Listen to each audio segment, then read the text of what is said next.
right. Well, I am back. And again, I don't expect anyone to join me for the actual stream, but if you do, I'm very grateful for you. Um, and if you aren't and you eventually watch this, I hope you enjoy the process, and you kind of come away learning something, and you enjoy um, the like just overall nice experience, I guess. Anyways, uh, I have found out how to share my whole screen now. So now you guys get to also view the PDFs alongside of me. So now you get to see, the types of things I've been doing here. So I'll actually go split screen on this. Let me see if I can do that real quick. Um, I'll go split screen like this, and then I can view the information and type it in at the same time. But to go back, um, again, I like to try to do things in like a, a kind of human, uh, a consumable format first, and then I'll like take a pass at um, entering it into a computational format that can then be easily ingested. So um, we'll just keep chugging away at the community items first. So let me just go back to this and kind of zoom it in so that we can all read. But let's just begin with Highborn. You have advantage on any rolls you make when consorting with nobles, negotiating prices, or leveraging your reputation to get what you want. You take an extra handful of gold at character creation. So let's just make that two different things. Take an extra handful of gold at creation. Um, I kind of like that idea where if you take a peek at, let me find where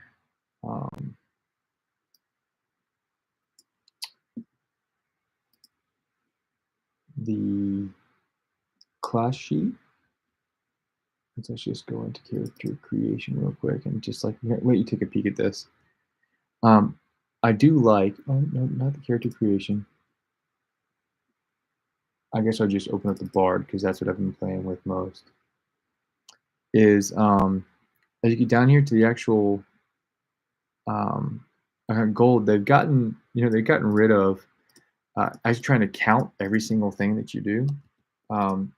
It's now just these areas. Well, now I've totally messed it up. And that's how it works.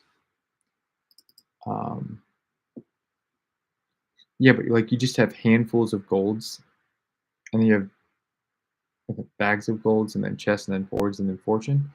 I like that a whole lot better than having to track. Well, okay, so 10 copper to 1 silver, 10 silver to 1 gold, 10 gold to 1 platinum, and blah blah blah. It's just all right. Like you have only gold.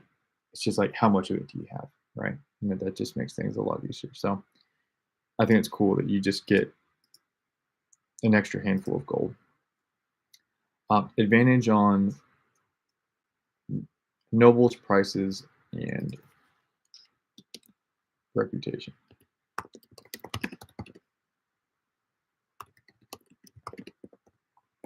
Nobles, prices, and leaning on your reputation. Okay. Loreborn, right here. You have advantage on any roles that deal with history, culture, and politics of a prominent person or place. Let's try to understand that again. You have advantage on any roles you make that deal with the history, culture, or politics of a prominent person or place. Okay. Advantage on roles with history, culture, or politics of a prominent person.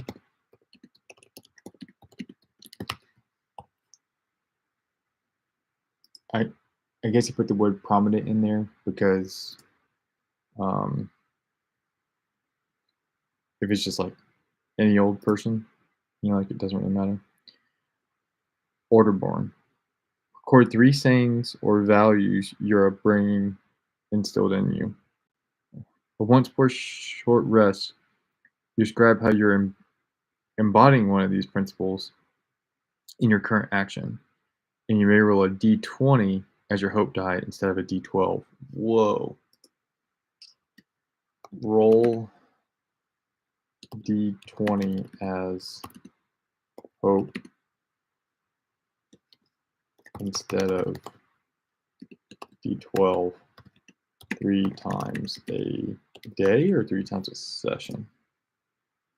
Per short rest? Oh, only, okay. I'm sorry. Once per short rest. Got it. But I got 3 different things. So maybe like you can attach the 3 things to different types of roles or something like that. Ridgeborn. I have advantage on traversing dangerous cliffs and ledges, harsh environments, and survival knowledge. Also gain 1 to your armor score. So I'll just say gain 1 to armor score because I can actually go implement that easily. Advantage on traversing cliffs, harsh environments, and survival knowledge. Advantage on cliffs, harsh environments, and survival knowledge. Okay. I'm just going to go ahead and do this. So if I go into character sheet, where was I? Yeah, I was in heritage. So if in armor, so plus if your data input community equals this, then you get a 1, else you get a 0. And that's added on. And so right now my armor is 9 because I have a round shield and chainmail. But then if I change this to be Ridgeborn, it should become 10. Yeah, sweet. Okay, so now we got that done. Let's come back over to Heritage. Let's just mark this blue so that we know it's done. And let's keep moving. Seaborn, once per session, when you take a short or long rest, you may take 1 additional downtime action.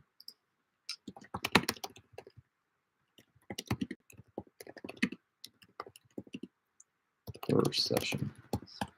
I think the whole per game session thing is going to be hard, but like maybe we can just say average game session length is 3 battles or something, It's all right.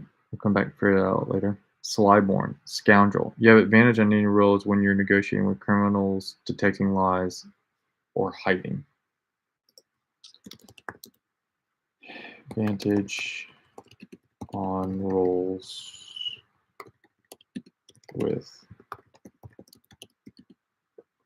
criminals detecting lies or hiding. It's like, or finding a place to hide. I wonder if that's going to be different than hiding and kind of D&D fighting. So, underborn. Or when you're in an area with low light or heavy shadow, you have advantage on hide, investigate, and perceive. That's crazy. When in low light, advantage on hide, investigate, and perceive details. It's going to be interesting to. Okay, Wanderboard has a long one. Add a nomadic pack to your inventory.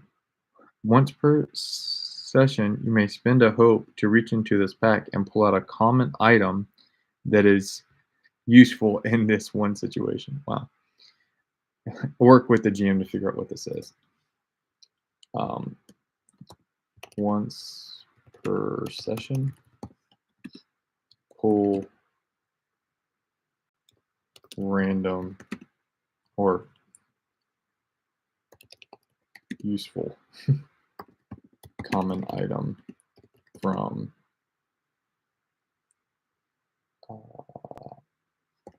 nomadic pack.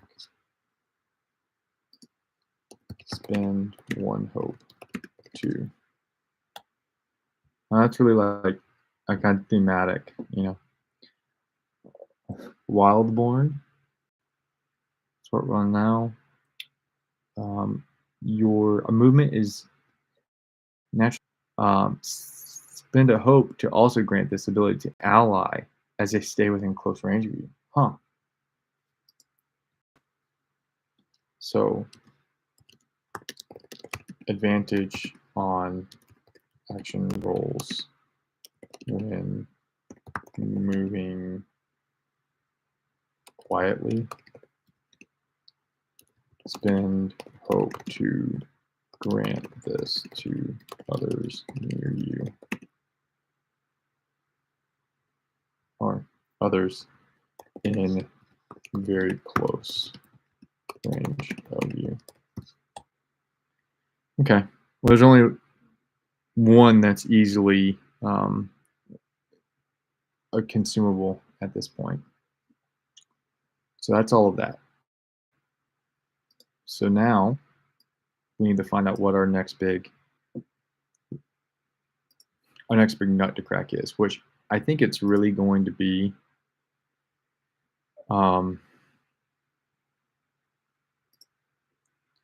because I've already selected all of these and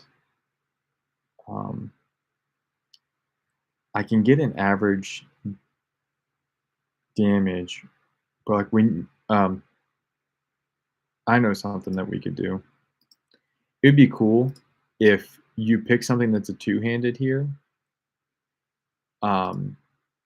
It won't let you get this, right? And here, let's go ahead and do that. Let's just drag this and move it over.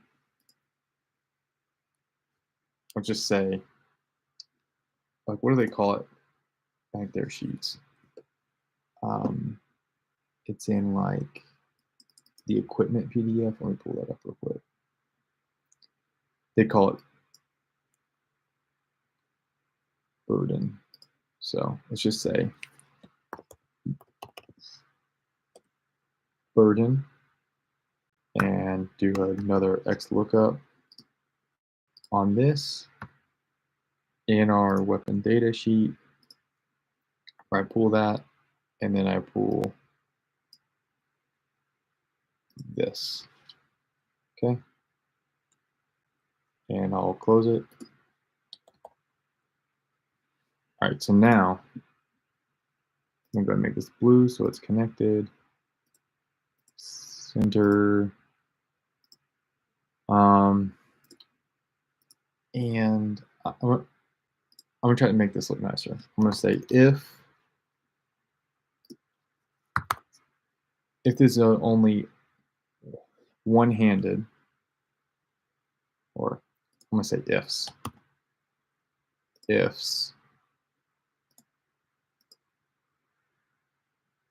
if this is one-handed,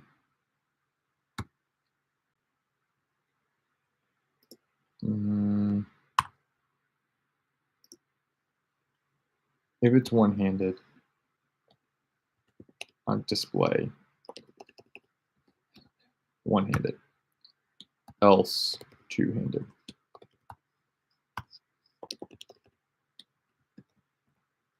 And now over here, I need to change this to say in my input options,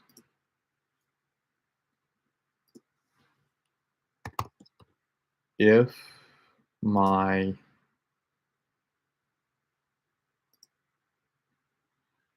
did it not include this? I guess I need to get rid of that for just a second. If, it's not allowing me to pull that over. Okay. If I have this equals two-handed, then blank, else I want that. Okay. And so now if I do that this way, it won't display that as an option, right? It's not perfect, but I think it gets me what I want. And I can just put this like this, and then I should just be able to drag this down, right? And so now if this is two-handed and I'm like opening up with this being blank,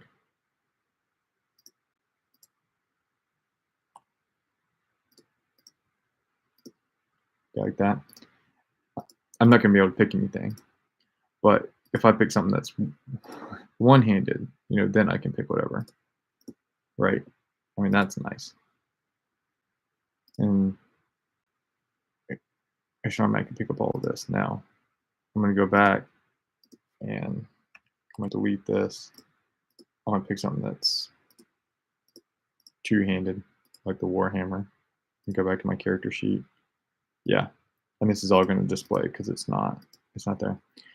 So this is where like we can start to display some other things here, like like what do you do if there's a missing value? That you can just put in blanks, right? And so you don't get those errors. It's just a nice little tidiness, because I'll try to come back and implement anything that's providing an error right now, either in a different way. Oh, see, this is also giving me an error because it's not finding the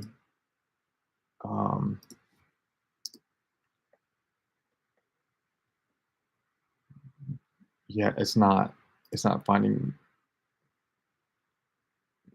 So I need to go to C8 here. Where's my C8?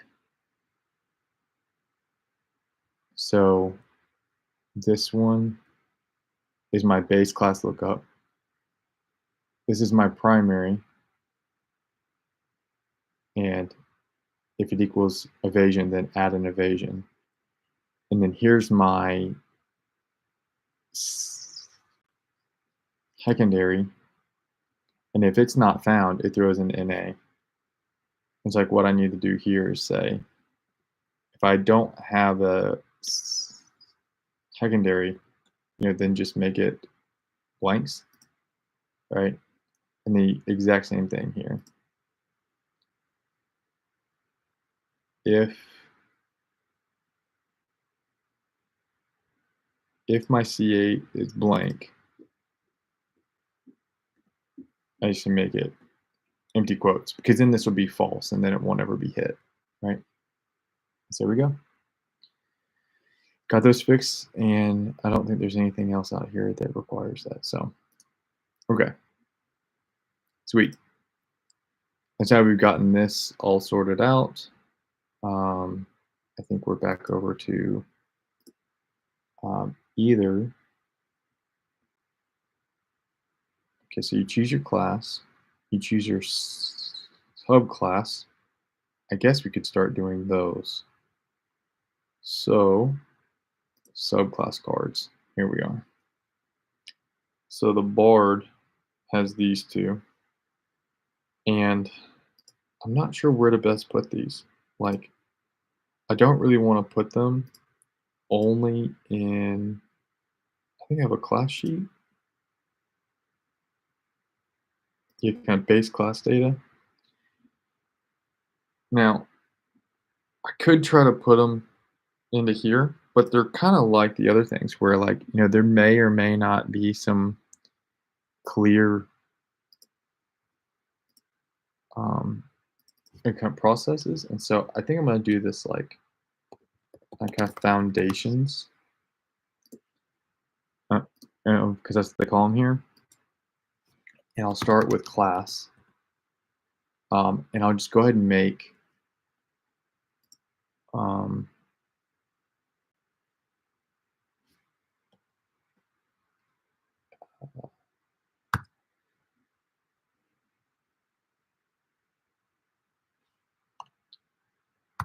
I'm torn on if I'm going to like directly link it to this or not. But ooh, I don't know. We'll see. Okay. And then I'll say foundation. I'll probably swap these because I like the kind of primary thing in this spreadsheet to be in the first column. And so let's shrink this back so that we can see what we're doing. So wordsmith. Actually, I might have a copy paste that I can grab. If I go into my options here, I might just be able to grab these real quick, which is nice. Okay, foundations. And I'm just going to say values. And I'm going to move it down one because I just overwrote the word foundations. Okay. So for the Bard, I have these two.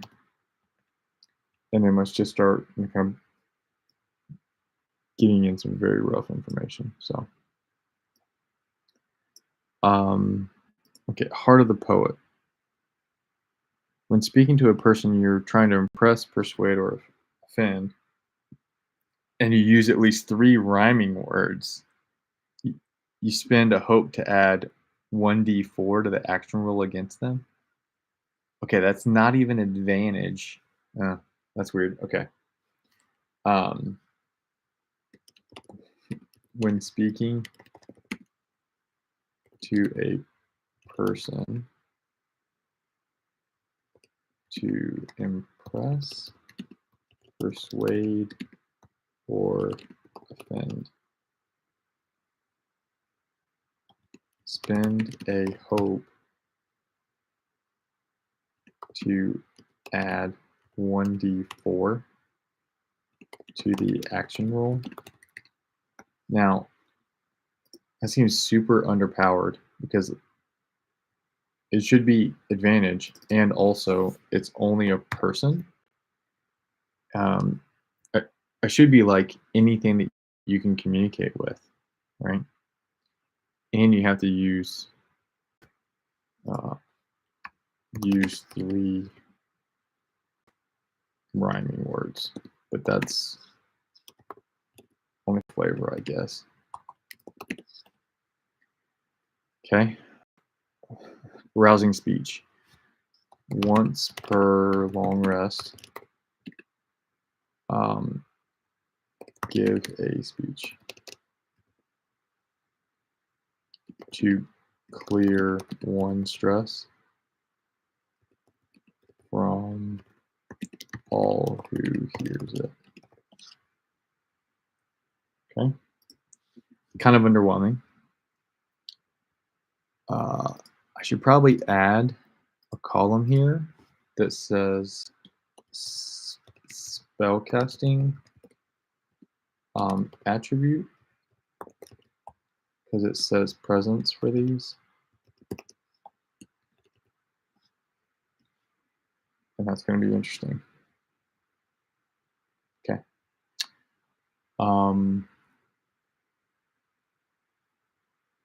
Let's go on to the troubadour. When you set this foundation, describe a unique instrument that you carry, add it to your inventory. And you may perform each song once per long rest. So you have 3 different songs.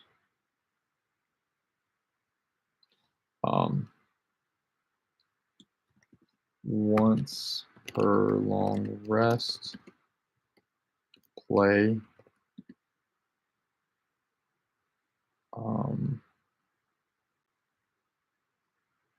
healing song in moment of calm to heal self and any.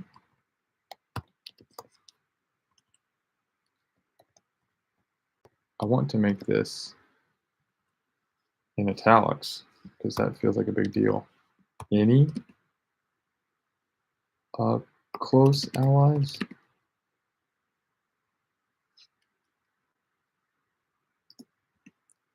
One hit point of self and any close allies. If it's anybody, that's OP as well. Just going to copy that. It's like once per long rest. Play epic song in battle.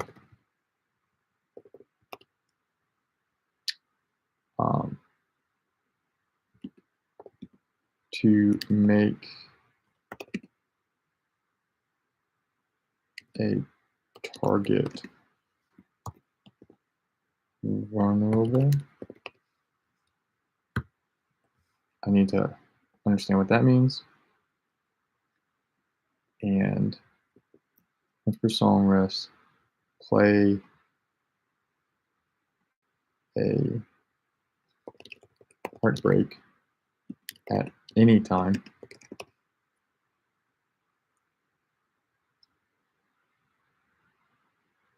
And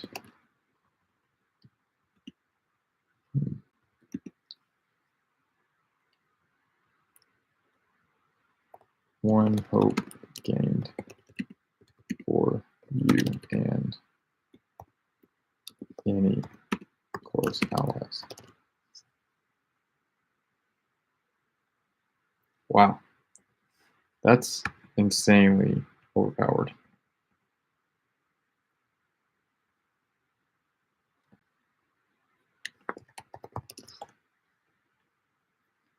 Absolutely wild.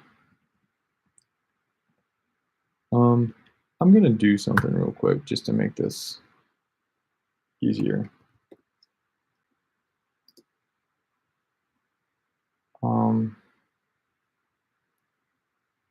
Is there a way to do this easily? Actually, I think this is probably going to be like my master sheet. So, anyways, these are druids. These are guardian.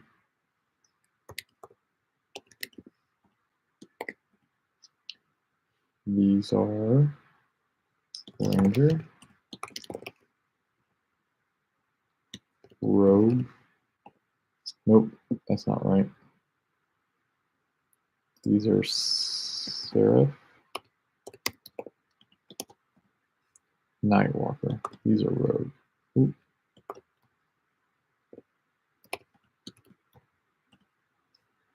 Primal Origin, Sorcerer.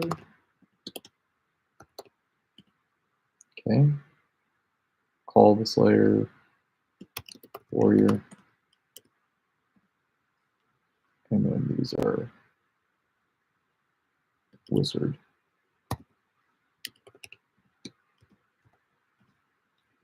Okay.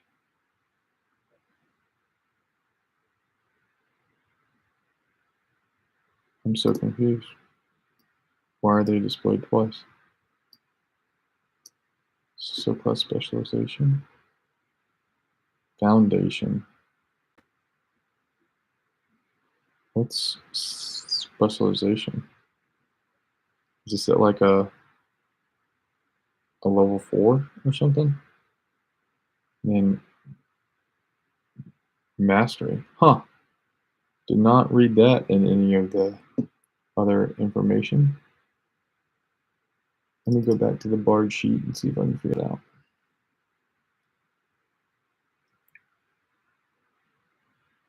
Um,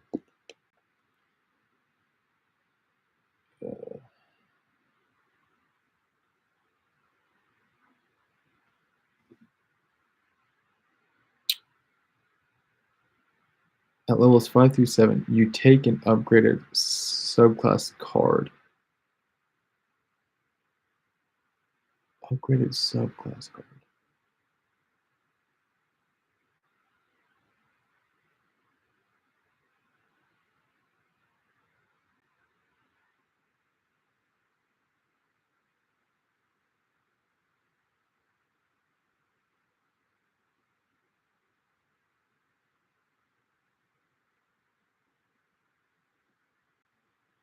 Oh yeah, there's tons of survivability stuff in these. Like every single time you level up, it's gonna totally change.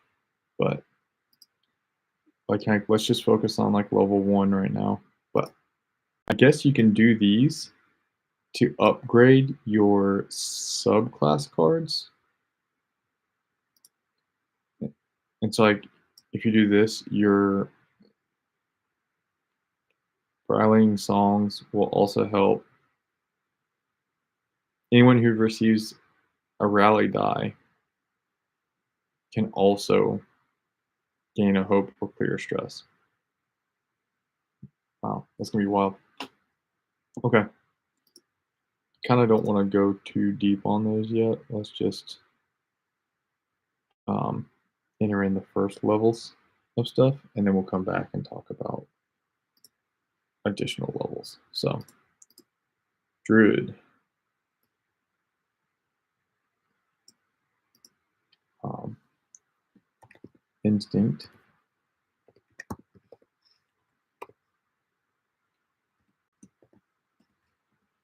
Okay, so elements. Element incarnation. You mark a stress to embody an element of spirit from the list below, lasting for up to 1 hour until you use this ability again. This ability can be used and overlap with beast form. Wow. Okay. Uh, mark a stress to embody a mental spirit for 1 hour.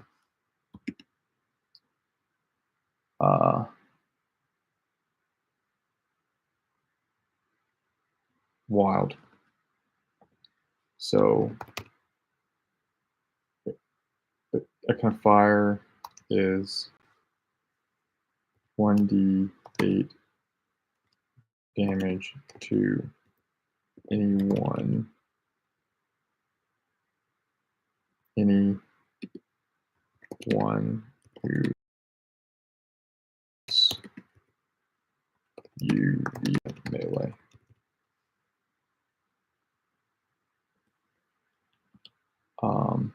Earth is +2 armor score. Water is advantage on agility rolls, and can breathe underwater.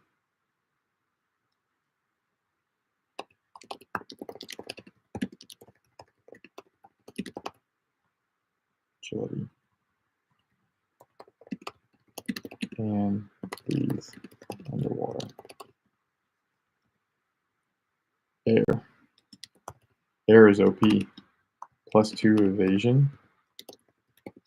Gosh, you're never going to be hit. It's wild. Okay. Druid.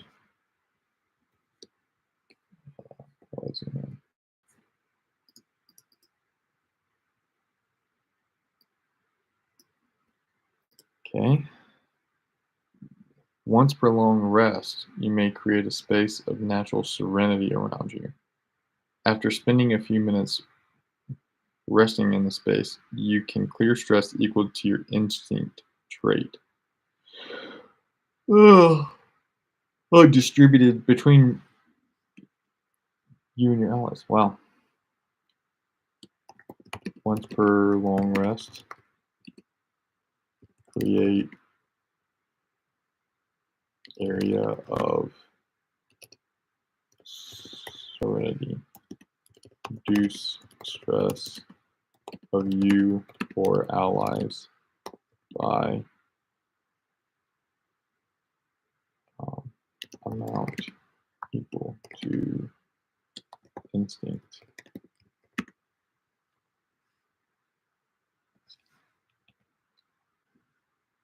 Regeneration. Spend 3 hope to heal 1d4 hit points. I wonder if you can do that on yourself. Interesting though. Stalwart.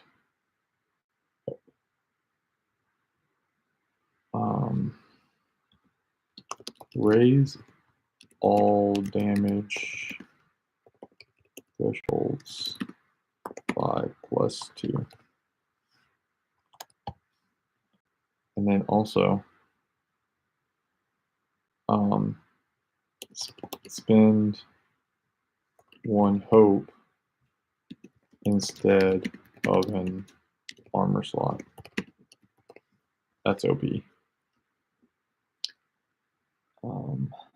I should probably put a little red marker on the things that I think are crazy OP.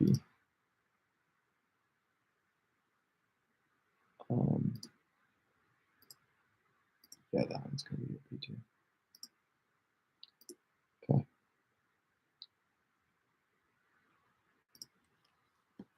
Gain additional armor slot on creation. And if you're hit by an enemy in melee and use an armor slot to reduce the damage, you immediately do damage to them equal to your armor value.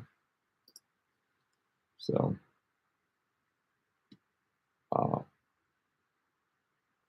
do damage equal to armor value when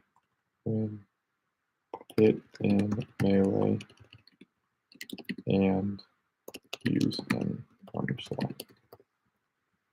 Okay. Wayfinder. So agility and probably agility. Yeah. Okay.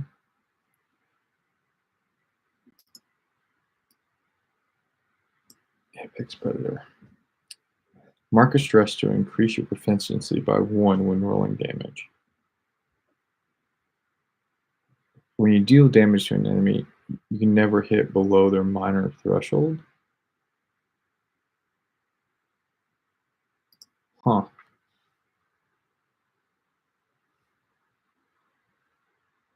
But how long does it last or whatever? are those two different things. Like, um,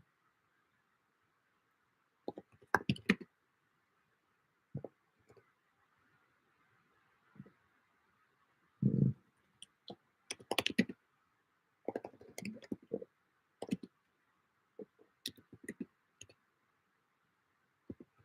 but when hitting an enemy,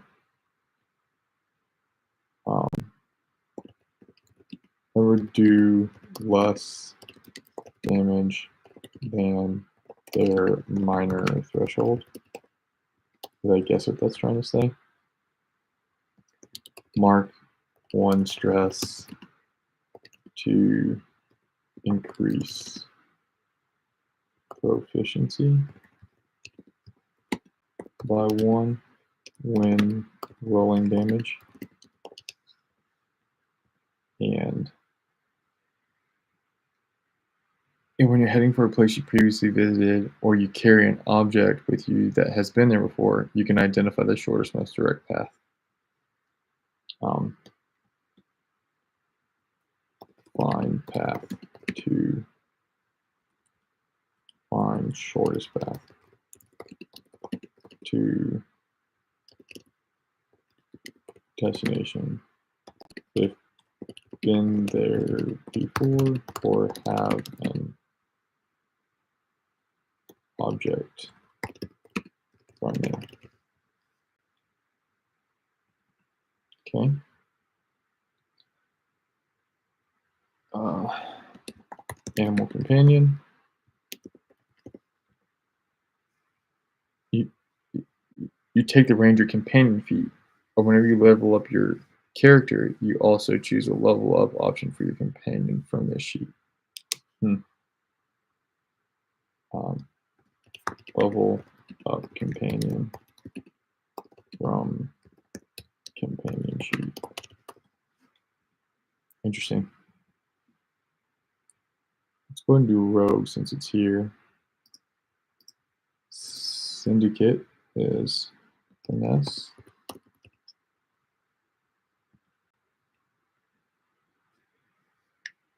When you arrive in a heavy populated town or city, you know someone that calls this place home. Give them a name, note how you think they could be useful, and choose one from the list below. Wow. Know someone in every big city. Um, they owe me a favor. They're going to ask for something in exchange.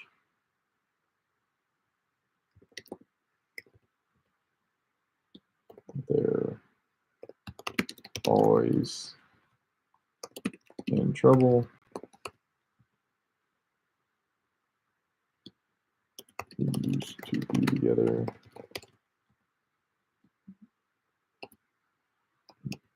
Didn't part well.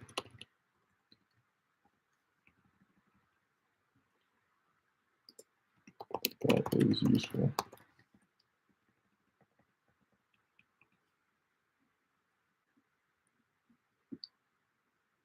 It's kind of odd how a couple of these are only like for flavor, and then other ones are like add 1 stress to like heal someone, or to like increase your evasion by 2. That's like so OP.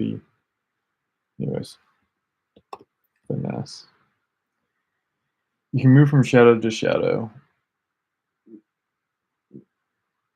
When you step into the shadow cast by another person or object, or an area of darkness, mark stress to disappear and reappear in any other shadow you can see in far range. Wow.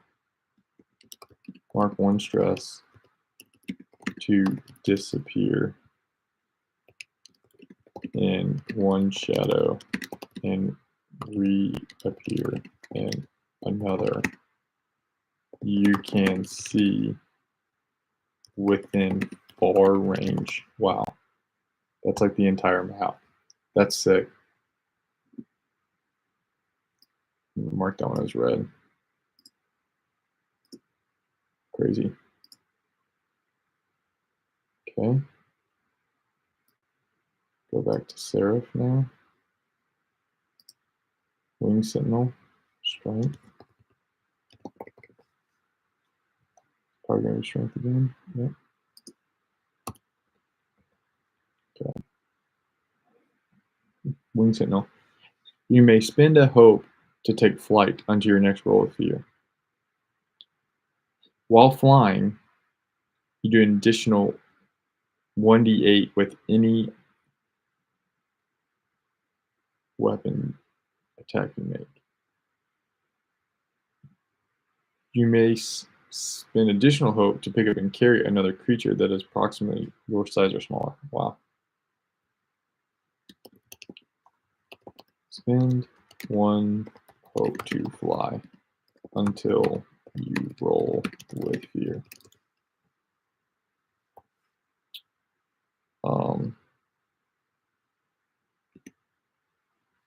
Do 1d8 extra damage while flying, and I'm just going to leave it at that, and then I'll say here, spend additional hope to carry another creature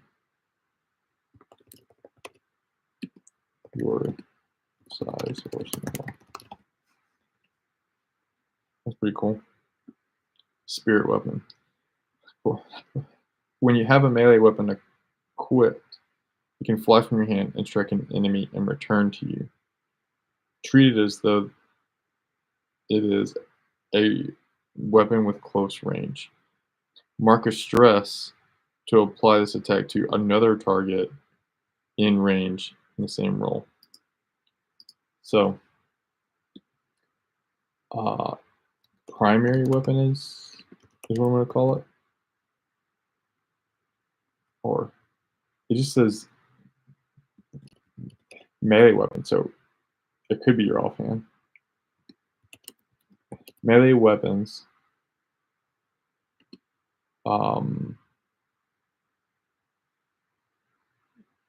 get close range.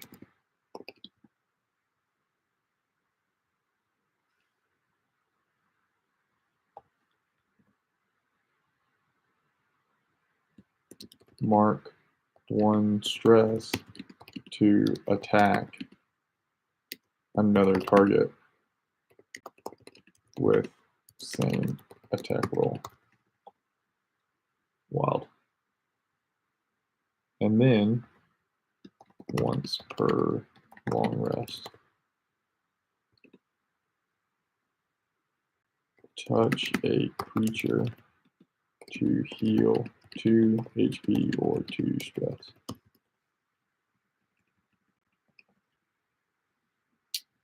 Okay. Sorcerer.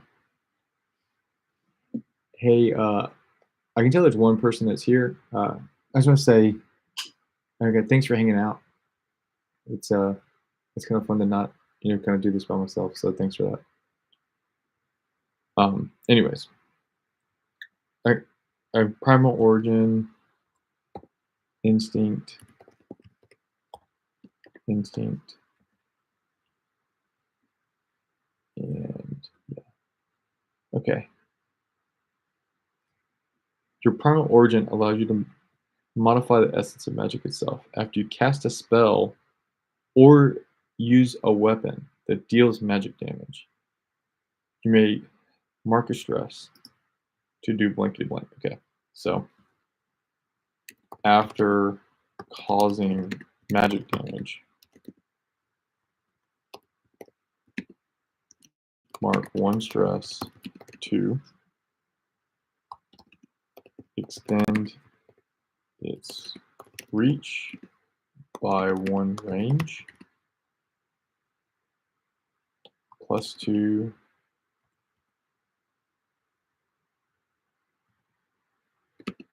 +2 to action roll result, re-roll any number of the damage dice. Wow, that's wild. Or hit an additional target within range. Pretty cool. Your elemental origin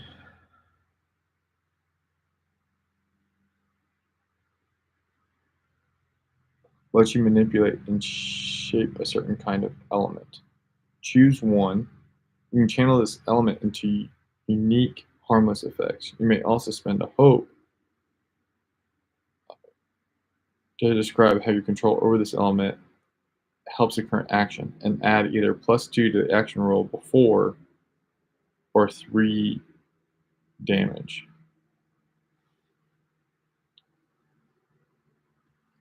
Spend a hope to add +2 to action roll or before rolling, or +3 to a damage.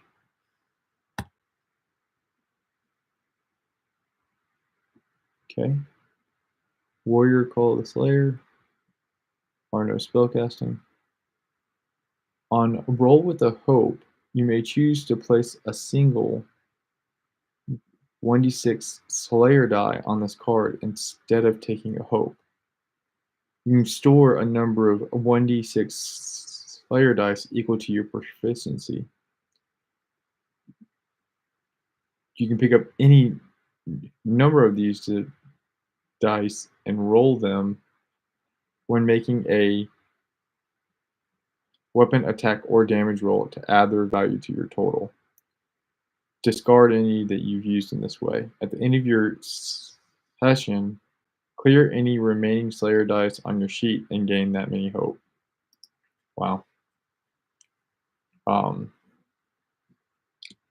Get Slayer dice if you want instead of hope. Can be used on attack or damage rolls. End of session. Revert back to hope. And so that's kind of weird because it's like you already can use hope to get advantage, which is a d6 on any attack roll. I guess you just get to apply these to damage as well. Okay. Call the Brave. When you fail a roll with fear, you gain hope. Well, when you fail a roll with fear, you gain a hope. And so if you succeed with a fear, you don't. Once per long rest before you attempt something incredibly dangerous or face off against a foe who outmatches you, describe what ritual you prepare, and you clear 2 stress and gain 2 hope.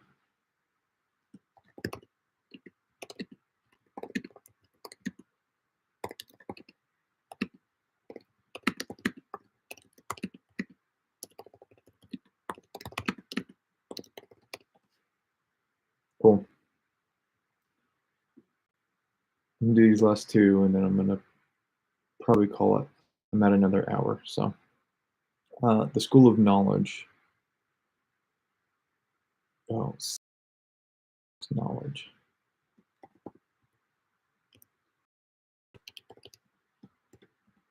Okay. You gain priceless knowledge throughout great study. And whenever you make a knowledge roll to recall information, you have advantage. If this roll is about the magical nature of a creature or enchantment, your advantage die is a 1d8. I'm going to say advantage on rolls on knowledge rolls becomes a 1d8 advantage die when about magical nature of creature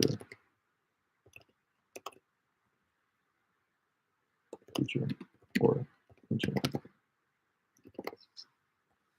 Then there's something else here. Marco stress instead of spending a hope to use an experience on a roll.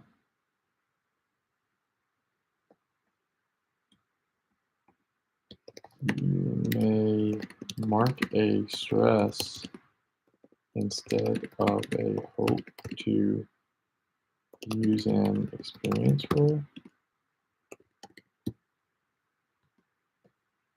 Double the experience modifier.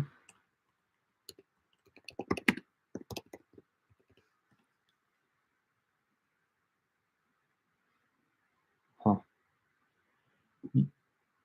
You focus your studies on shaping magic in both dangerous and powerful ways.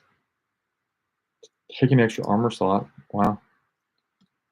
Um, one extra armor slot on creation. And when you're making a successful attack roll with fear, on success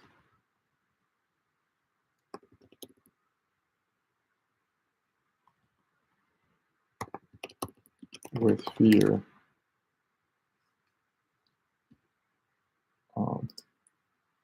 a successful attack roll with fear, deal additional 1d6 magic damage. Wild. I mean, that feels a little OP between these two. Well, but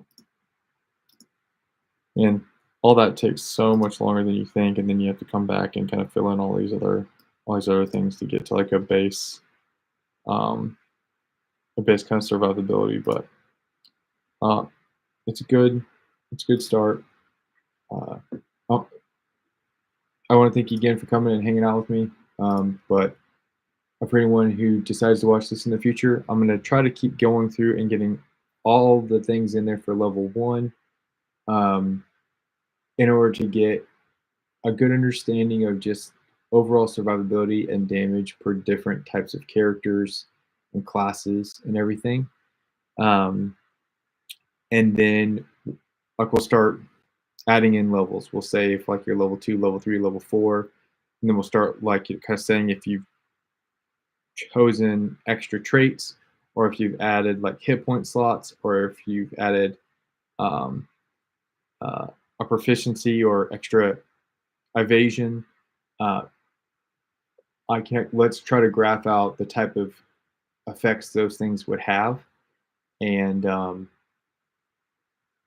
of see where there's some outliers where kind of things are undervalued or overvalued. Like maybe a couple of these numbers need to go up, and like they need to remove the ability to add extra evasion, because I think that evasion is going to be overly powered. But anyways, thanks for the time, and thanks for watching, and I will see you next time.